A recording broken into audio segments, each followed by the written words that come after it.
Hello everyone, welcome to our channel Ganesha World. दोस्तों, आज की वीडियो में हम क्लास 12th केमिस्ट्री में अमोनिया के गुण पढ़ेंगे। इसमें हम दोस्तों भौतिक गुण समझेंगे, इसमें हम रासायनिक गुण समझेंगे एवं इससे इन सब को समझने के बाद दोस्तों हम अमोनिया के उपयोग पढ़ेंगे, है ना, कि जो अमोनिया है इतना इंडस्ट्री में, इतना उद्योगों में क्यों बनाई जाती है, क्या इसका उपयोग है, उन सबको हम देखेंगे आज की वीडियो में। और दोस्तों हाँ, इससे पहले हमने अमोनिया को बनाना बताया था। अमोनिया को उद्योगों में, इंडस्ट्रीज में किस टाइप से बनाया जाता है, कैसे बनाया जाता है, ये सब चीजें दोस्तों मैंने पिछली वीडियो में क्लियर कर दी थी, है ना। तो मैंने बताया था दोस्तों कि जो इंडस्ट्री होती है, उद्योग होता है, उसमें जो अमोनिया है वो हैबर विधि द्वारा बनाई जाती है, हैबर प्रक्रम द्वारा बनाई जाती है। उसको मैंने पिछली वीडियो में बहुत अच्छे से क्लियर कर दिया था। तो यदि आपने उसको अभी तक नहीं देखा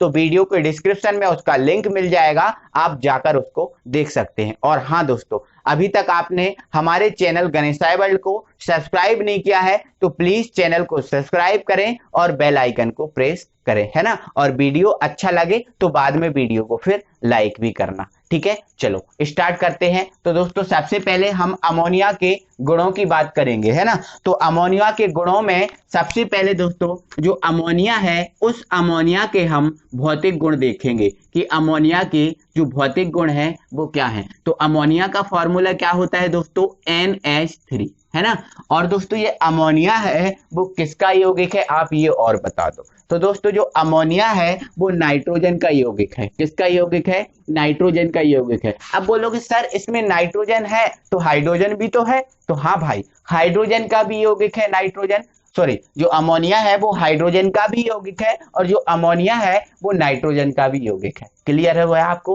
कोई दिक्कत नहीं होगी, है ना। तो अमोनिया के हम सबसे पहले देखेंगे भौतिक गुण, है ना। तो ये भौतिक गुण, ठीक है। तो चलो इसके बारे में हम बात करते हैं। तो दोस्तों भौतिक गुणों की बात करें तो भौतिक गुण में हम सिर्फ ये बताते हैं कि वो कैसा होता है, क्या है, ये सब चीजें, है ना। उसकी हम किसी से क्रिया नहीं कराते, है ना, कि जल से क्रिया करा दो या CO2 से क्रिया करा दो, ये किसी से क्रिया नहीं। तो क्रिया वाला जो होता है फंक्शन वो होता है रासायनिक गुण वाला, ठीक है। इसमें तो हम ये बताते हैं कि ये कैसा है, काला है, गोरा है, पीला है, मोटा है, पतला है, कैसा है ना। एक एग्जाम्पल के तौर पर हमने ये बताते हैं कि ये कैसा है ना। चलो तो दोस्तों इसका हम पहला पॉइंट देखते हैं कि क्या है ना। तो दोस्तों इसका ये पहला पॉइंट ये है कि जो ये अमोनिया होती है यह एक रंगहीन गैस है, मतलब इसका कोई रंग नहीं होता, कोई कलर नहीं होता, है ना। तो ये कैसी गैस है, यह एक रंगहीन एवं, अब ये तो देखो, अब ये हमें पता चल गया कि ये कैसी गैस है, रंगहीन है। अब रंगहीन है तो क्या इसमें कोई गंध आती है, तो बिल्कुल हाँ आती है। इसमें दोस्तों एक तीक्ष्ण गंध आती है। कैसी गंध आती है, तीक्ष्ण गंध आती है। अब ये तीक्ष्ण गंध क्या है, तो दोस्तों आपने हमारे घर में, आपके घर में भी आपने देखा होगा, जब मम्मी जो है ना वो सब्जी बनाती हैं, तो सब्जी बनाती हैं तो उसमें क्या होता है दोस्तों, जब मसाला और मिर्ची को वो भूनती हैं तो उसमें दोस्तों एक गंध निकलती है, एक गंध आती है, जिसको अगर हम सूंघ लेते हैं तो हमें एकदम से मतलब खांसी चलती है, एकदम से कफ उठ जाती है ना, खांसी चलती है। क्यों उठती है, क्योंकि हम उस मसाले को जब हम सूंघते हैं तो वो एक तीक्ष्ण गंध वाला होता है। तो तीक्ष्ण गंध वाले के कारण, तीक्ष्ण गंध आने के कारण उसमें से हमें खांसी निकल आती है। तो इसी प्रकार से दोस्तों जो अमोनिया होती है वो एक तीक्ष्ण गंध वाली गैस होती है, इसमें तीक्ष्ण गंध निकलती है ना। तो यह एक रंगहीन गैस है और यह दोस्तों एवं तीक्ष्ण गंध युक्त होती है ना, तीक्ष्ण गंध युक्त होती है। तो यह पहला पॉइंट हुआ, यह एक रंगहीन एवं तीक्ष्ण गंध युक्त होती है ना। दूसरा पॉइंट दोस्तों इसका यह है कि जो अमोनिया है ना, यहाँ पर जो अमोनिया है वो वायु से हल्की है, वायु से हल्की है। अब कैसे हल्की है उस पॉइंट को भी क्लियर करूं। देखो ये है अमोनिया और ये रही वायु, क्लियर है।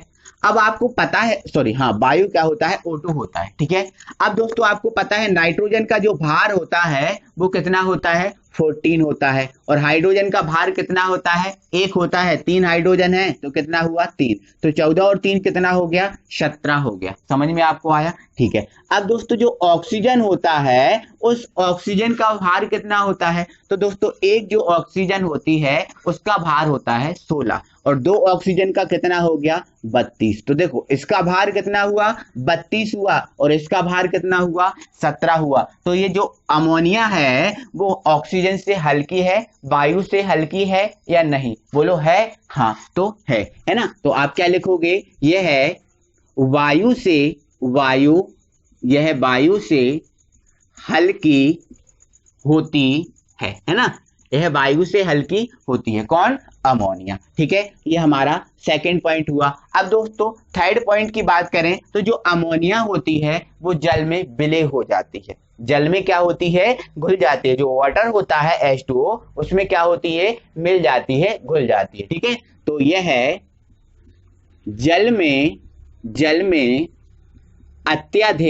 अत्यधिक विलय है। जल में क्या है? ये अत्यधिक विलय है। ये हमारा थर्ड पॉइंट हुआ। इसके बाद हम दोस्तों इस फोर्थ पॉइंट की बात करें तो देखो ये जल में तो विलय है, जल में तो घुल जाती है, लेकिन जल के साथ बनाती क्या है? तो देखो मैं उसकी चीज को भी क्लियर कर रहा हूं। ठीक है, देखो ये रही हमारी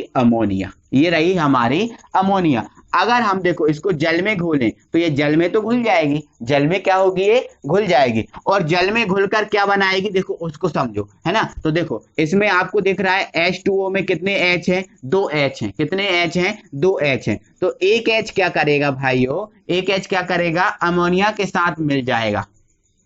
तो क्या होगा दोस्तों? इसका जो एक H है, एक H तो इसको मिल जाएगा और जो बचा एक H है वो बचा एक H इस O के साथ क्या बना देगा?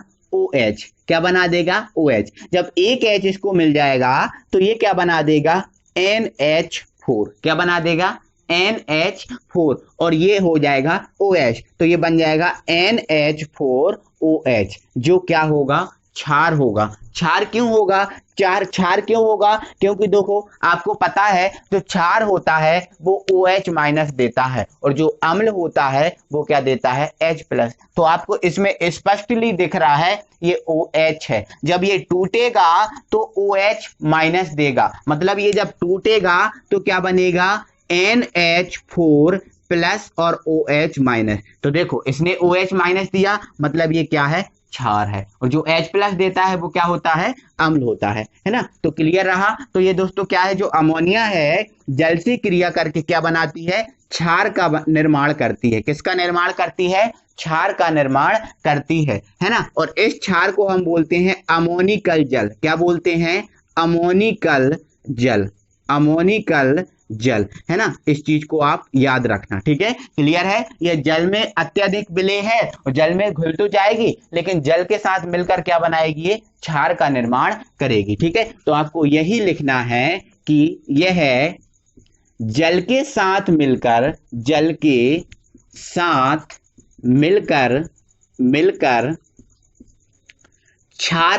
क्षार बनाती है ना। जल के साथ मिलकर क्या बनाती है? क्षार बनाती है। तो ये दोस्तों अमोनिया के भौतिक गुण हुए, है ना। ये अमोनिया के कुछ 4 भौतिक गुण हैं। यदि इसका आप स्क्रीनशॉट लेना चाहते हैं तो इसका स्क्रीनशॉट आप ले सकते हैं। इसके बाद दोस्तों हम इस अमोनिया के भौतिक गुणों की कंप्लीट करने के बाद हम रासायनिक गुणों की बात करेंगे कि इसके रासायनिक गुण क्या है ना। तो यहीं हम एडजस्ट कर देंगे अमोनिया के रासायनिक गुण, है ना।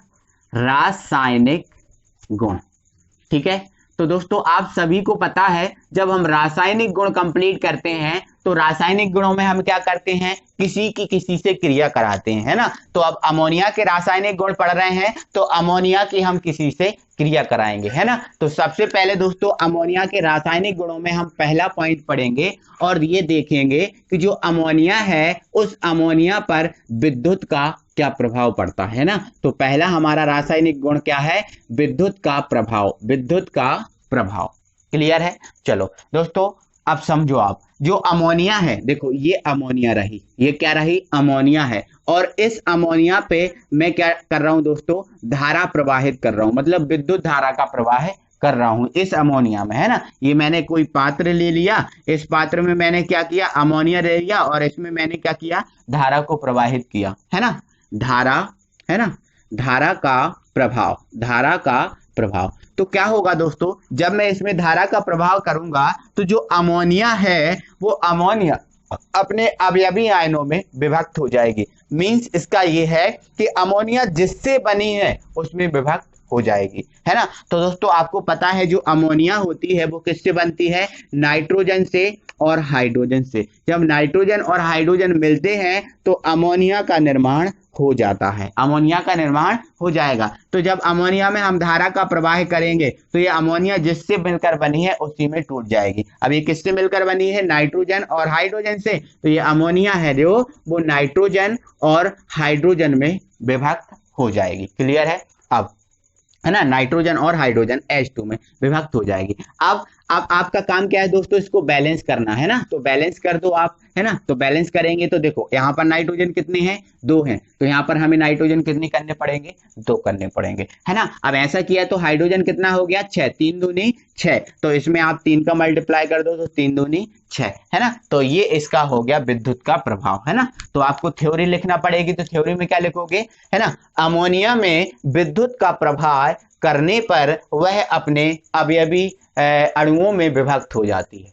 अमोनिया में विद्युत धारा का प्रवाह करने पर वह अपने अवयवी अणुओं में विभक्त हो जाती है ना, जिससे मिलकर बनी है उसी में विभक्त हो जाएगी। क्लियर है। इसके बाद दोस्तों हम इसका सेकंड पॉइंट देखते हैं कि इसका सेकंड पॉइंट क्या है। तो दोस्तों सेकंड पॉइंट है हमारा दहन। क्या है, दहन, है ना।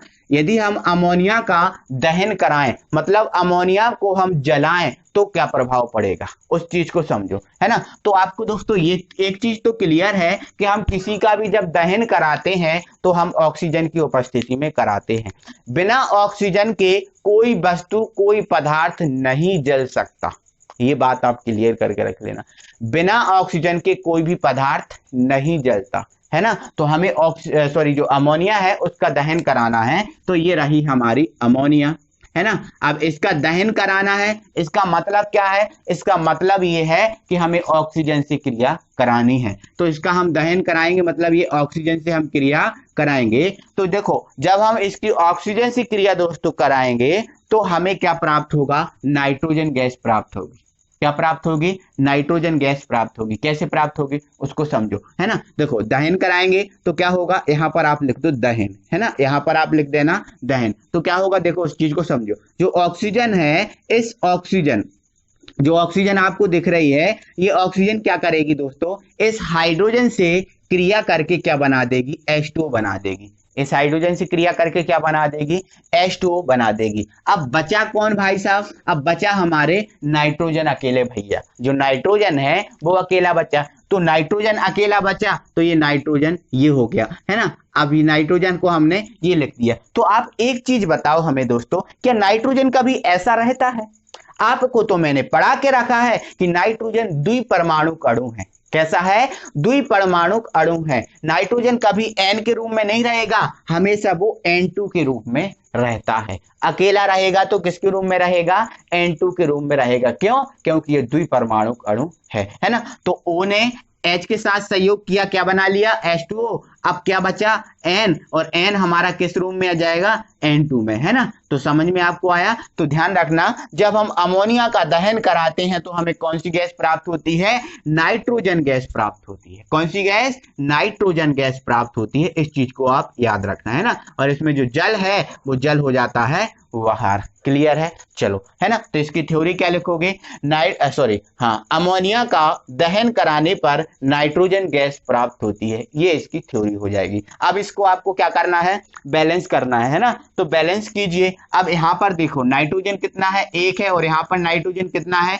2 है ना। तो यहाँ पर देखो दोस्तों, मैं डायरेक्टली जल्दी से इसको बैलेंस कर दे रहा हूँ, बाकी फिर आप अपने हिसाब से इसको करते रहना, है ना। तो यहाँ पर आप दोस्तों लगा देना 4, यहाँ पर आप लगा देना 3, है ना। तो नाइट्रोजन अब कितने हो गए हमारे पास, 4 हो गए। तो यहाँ पर आप 2 लगा दो, हाइड्रोजन 4 3 12, मतलब यहाँ पर 6 लगा दो। आपका ये पूरा बैलेंस हो गया। आपको बैलेंस करना आता है, आप अपने हिसाब से करते रहना। मैंने इसकी थ्योरी भी आपको बता दी है। इसके बाद दोस्तों हम इसका थर्ड गुण देखते हैं, और थर्ड गुण है दोस्तों हमारा ऑक्सीकरण। क्या है?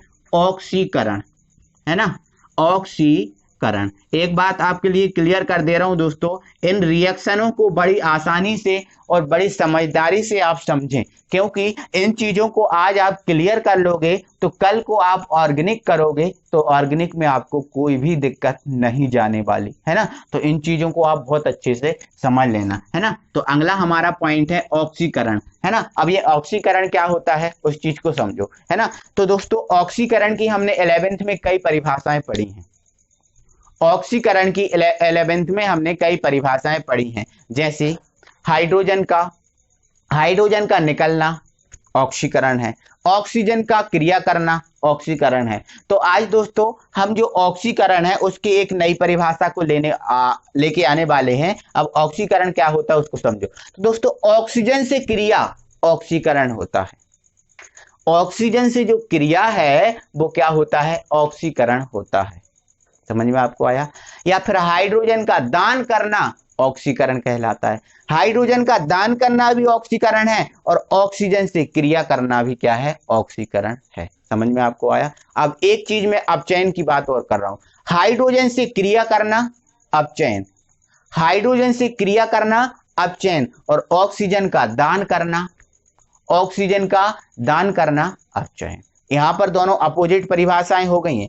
ऑक्सीजन का क्रिया करना ऑक्सीकरण, और हाइड्रोजन का क्रिया करना अपचयन, है ना। तो अब ये क्या है? ऑक्सीकरण। और ऑक्सीकरण में क्या होता है दोस्तों? ऑक्सीजन से क्रिया होती है, ऑक्सीजन से क्या होती है?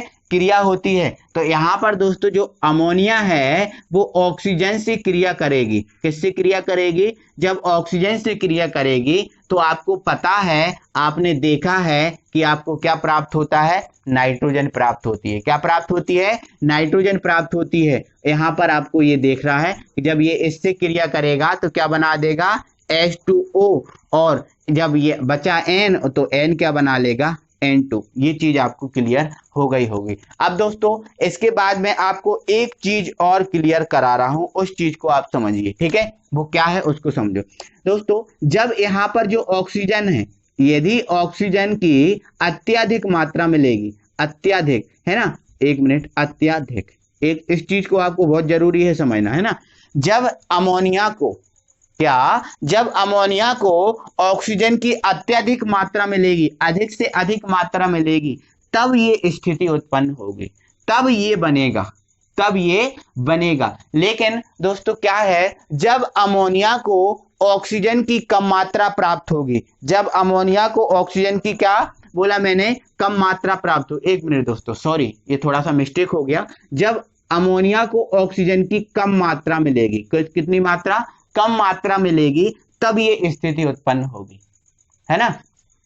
जब अमोनिया ऑक्सीजन की कम मात्रा से सहयोग करेगा तब आपको नाइट्रोजन गैस प्राप्त होगी। लेकिन जब अमोनिया, ये जो अमोनिया है वो अमोनिया ऑक्सीजन की अधिक मात्रा से क्रिया करेगा, क्या बोला मैंने? ऑक्सीजन की अधिक मात्रा से क्रिया करेगा, तब क्या होगा दोस्तों? इसका जो O है वो O N के साथ क्रिया करके बनाएगा NO, N के साथ क्रिया करके बनाएगा NO, और जो O है वो H के साथ क्रिया करके क्या बनाएगा? तो H के साथ क्रिया करता है तो क्या बनता है? H2O ही बनता है हमेशा। लेकिन जब ये जो अधिक मात्रा, देखो अब यहाँ पर कम मात्रा थी, तो कम मात्रा थी तो केवल किससे क्रिया की? H से क्रिया की। अब यहाँ पर इसकी अधिक मात्रा है तो इसका जो एक अणु है वो O के साथ N के साथ सहयोग करके क्या बना देगा? NO बना देगा, और कुछ मात्रा इसकी शेष रहेगी जो H के साथ क्रिया करके क्या बना देगी? H2O बना देगी। तो ये दोनों चीजों को आप क्लियर करके रखना, है ना। तो ध्यान रखना। और इसको हम क्या बोलते हैं दोस्तों? तो इसको हम क्या बोलते हैं? Nitric oxide. क्या बोलते हैं? Nitric oxide. जो NO होता है उसे हम क्या बोलते हैं? नाइट्रिक ऑक्साइड, है ना। तो आप इसकी थ्योरी क्या लिखोगे? तो आप थ्योरी इसकी ये भी लिख सकते हो और ये भी लिख सकते हो, ठीक है। इस चीज को आपको याद रखना है। कम मात्रा होगा तो N2 बनेगा, और अधिक मात्रा प्राप्त होगी तो आपको क्या प्राप्त होगा? NO, है ना। तो अमोनिया ऑक्सीजन की कम मात्रा से क्रिया करता है तो N2 प्राप्त होता है, एवं अमोनिया CO2 की अधिक मात्रा से क्रिया करता है तो हमें नाइट्रिक ऑक्साइड प्राप्त होता है ना। तो ध्यान रखना है ना। चलो इसके बाद दोस्तों हम आगे बढ़ जाते हैं और अगला पॉइंट देखते हैं। अगला रासायनिक गुण है हमारा दोस्तों CO2 से क्रिया। मतलब जब अमोनिया CO2 से क्रिया करता है तो क्या होता है उस चीज को समझो, है ना। तो देखो ये हमारा रहा अमोनिया, है ना। अब ये CO2 से क्रिया कराना है तो ये हमारा रहा CO2, ठीक है। तो दोस्तों क्या होता है जब ये अमोनिया CO2 के साथ क्रिया करता है तो ये CO2 के साथ क्रिया करके लगभग 450 डिग्री सेल्सियस ताप पर, है ना। जब अमोनिया CO2 का निर्माण CO2 से क्रिया करता है तो ये अमोनिया CO2 से क्रिया करके लगभग 450 डिग्री सेल्सियस ताप पर यूरिया का निर्माण करता है। किसका निर्माण करता है? यूरिया का निर्माण करता है। तो दोस्तों आपके जैसे आपके घर से अगर कोई पिताजी या भाई वगैरह किसान हैं तो उनको आज बताना कि दोस्त जो भैया या पापा हमारे घर में जो यूरिया आता है उस यूरिया का निर्माण हम भी कर सकते हैं। अब बोलेंगे वो कैसे? तो आप उनसे क्या बोलोगे दोस्तों? आप बोलोगे बस आपको हम अमोनिया और CO2 इन दोनों गैसों की जब हम क्रिया करा देंगे तो आपको यूरिया प्राप्त हो जाएगा, है ना। तो दोस्तों आप प्रैक्टिकली भी इस चीज को कर सकते हो। आप प्रयोगशाला में अमोनिया गैस बना सकते हो। प्रयोगशाला में आप अमोनिया गैस बना सकते हो और प्रयोगशाला में आप CO2 गैस भी बना सकते हो, है ना। CO2 गैस भी बना सकते हो, है ना। या फिर दोस्तों अपने खुद के पास भी CO2 गैस है ना। आप जो गैस छोड़ते हो वो कौन सी होती है? CO2 गैस तो ही होती है। और जो आप लेते हो वो कौन सी गैस होती है? ऑक्सीजन गैस, है ना। लेकिन ये जो आप छोड़ते हो ये वाली CO2 काम नहीं करेगी। आपको प्रयोगशाला में प्योर CO2 गैस को प्राप्त करना होगा और अमोनिया को प्राप्त करना होगा। इन दोनों गैसों को जब आपस में क्रिया कराओगे तो आपको जो यूरिया है व्हाइट कलर का, जो हमारे घर में किसान लोग है ना वो यूज करते हैं, वो आपको प्राप्त हो जाएगा, है ना। तो दोस्तों NH3 की जब CO2 से क्रिया कराई जाती है लगभग 450 डिग्री सेल्सियस ताप पर। ताप का भी ध्यान रखना है कि ताप कितना होना चाहिए? 450 डिग्री सेल्सियस। तो आपको यूरिया प्राप्त होता है जिसका फॉर्मूला होता है NH2 CONH2, है ना। ये यूरिया का फॉर्मूला है, आपको ध्यान रखना है, ठीक है। यूरिया क्या होता है? NH2 CONH2, ये यूरिया का फॉर्मूला है। और दोस्तों इसमें क्या होगा, कुछ मात्रा में जो जल है वो जल बाहर निकल जाएगा। मतलब जब इनकी क्रिया कराओगे तो ये कुछ जो जल होगा वो पिघल के, है ना, वो नीचे वह जाएगा, बाहर निकल जाएगा, ठीक है। तो ध्यान रखना अमोनिया की जब CO2 से क्रिया कराई जाती है तो हमें क्या प्राप्त होता है? यूरिया प्राप्त होता है, ठीक है। अब आप क्या करना है? इसको बैलेंस करना है। तो इसको आप बैलेंस कर दो। तो इसमें आप देख रहे हो N कितने हैं? 1 और 1 ये 2। तो यहाँ पर आप 2 करो। हाइड्रोजन 3 दूनी 6, तो 2 4 और 2 6, है ना। अब इसके बाद दोस्तों कार्बन कितना है? 1 है, तो 1 है। ऑक्सीजन कितने हैं? 2, तो 1 ये है और 1 ये है, 2, है ना। तो ये हमारी बैलेंस रिएक्शन है ना। तो इसकी थ्योरी क्या लिखोगे? अमोनिया CO2 से क्रिया करके यूरिया का निर्माण करती है। इसके बाद दोस्तों हमारा जो अगला पॉइंट है वो है जल से क्रिया, है ना। जल से क्रिया, ठीक है। तो जल से क्रिया को मैंने दोस्तों भौतिक गुणों में आपको बता दिया है ना। तो ये जो अमोनिया है ये अमोनिया रही और ये हमारा जल रहा, ठीक है। तो ये जल से क्रिया करेगा तो ये 1H है, वो 1H इसको मिल जाएगा, तो ये क्या बन जाएगा? NH4। अब 1H बचा जो O के साथ मिलकर क्या बना देगा? OH बना देगा। तो ये NH4 में क्या जुड़ जाएगा? OH। तो जो क्या होगा दोस्तों? एक क्षार होता है ना। तो अमोनिया जल से क्रिया करके क्षार का निर्माण करती है जिसका नाम क्या है? Ammonium hydroxide. अमोनियम हाइड्रोक्साइड या फिर होता है हमारा कोनिकल जल। कौन सा जल? कोनिकल जल, है ना। तो आपको क्या लिखना है थ्योरी? अमोनिया जल से क्रिया करके क्षार या कोनिकल जल का निर्माण करती है। तो ये दोस्तों इसके रहे रासायनिक गुण, है ना। ये जो अमोनिया है इस अमोनिया की रासायनिक गुण रहे जो हमने 5 पढ़ रखे हैं। इसके बाद दोस्तों हम अमोनिया के उपयोग समझेंगे।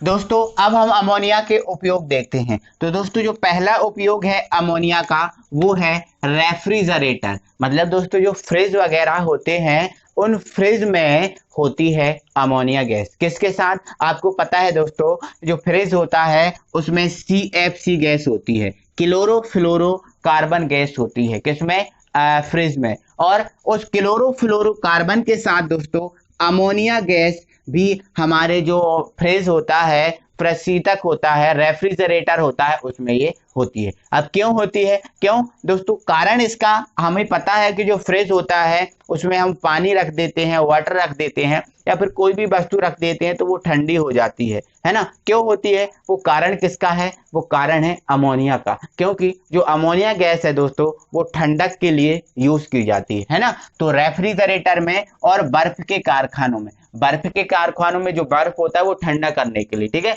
तो रेफ्रिजरेटर व बर्फ के कारखानों में प्रशीतक के रूप में, अब प्रशीतक के रूप में मतलब उसको ठंडा करने के लिए, ठीक है। दूसरा है ना, दाग धब्बे तथा चिकनाई हटाने में। हाँ दोस्तों, अगर कोई ऐसे दाग धब्बे या चिकनाई लग जाती है जिसको हम डिटर्जेंट से आसानी से साफ नहीं कर पाते, तो उस जगह पे थोड़ी सी हम अमोनिया डाल देंगे तो वो दाग धब्बे और जो चिकनाई है वो बिल्कुल दूर हो जाती है, ठीक है। आपको ये भी पता है जो अमोनिया है वो द्रव अवस्था में हमें प्राप्त होती है।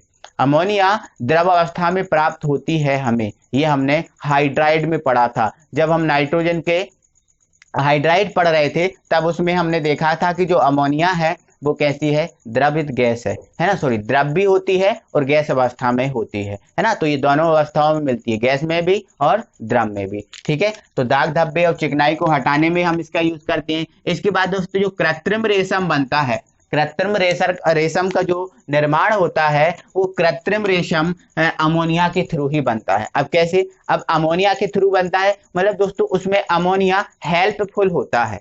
समझ में आपको आया? अमोनिया उसमें क्या होता है? हेल्पफुल होता है, बस, है ना। तो कृत्रिम रेशम बनाने में भी इसका यूज होता है। इसके बाद दोस्तों जो नाइट्रिक अम्ल होता है, अब नाइट्रिक अम्ल क्या होता है? तो जो HNO3 है ये नाइट्रिक अम्ल है। इस नाइट्रिक अम्ल को बनाने में भी हम अमोनिया का यूज करते हैं, है ना। तो अब कैसे यूज करते हैं, क्या है ना, तो वो थोड़ी सी लंबी प्रोसेस है, तो उसको दोस्तों मैं अगली वीडियो में नाइट्रिक अम्ल बनाने की ओस्टवाल्ड विधि कराऊंगा, तो उसमें ये चीज मैं क्लियर कर दूंगा, है ना। बाकी ये आप याद रखो, जो अमोनिया है उसकी सहायता से हम नाइट्रिक अम्ल का भी निर्माण कर सकते हैं। तो ये दोस्तों इसके उपयोग है ना। तो दोस्तों वीडियो अच्छा लगा है तो वीडियो को आप लाइक कीजिए, और यदि आप नए व्यूअर हैं, अभी तक आपने हमारे चैनल गणेशाय वर्ल्ड को सब्सक्राइब नहीं किया है, तो प्लीज चैनल को सब्सक्राइब करें और बेल आइकन को प्रेस करें। अगली वीडियो में हम फिर मिलते हैं, तब तक के लिए थैंक यू वेरी मच।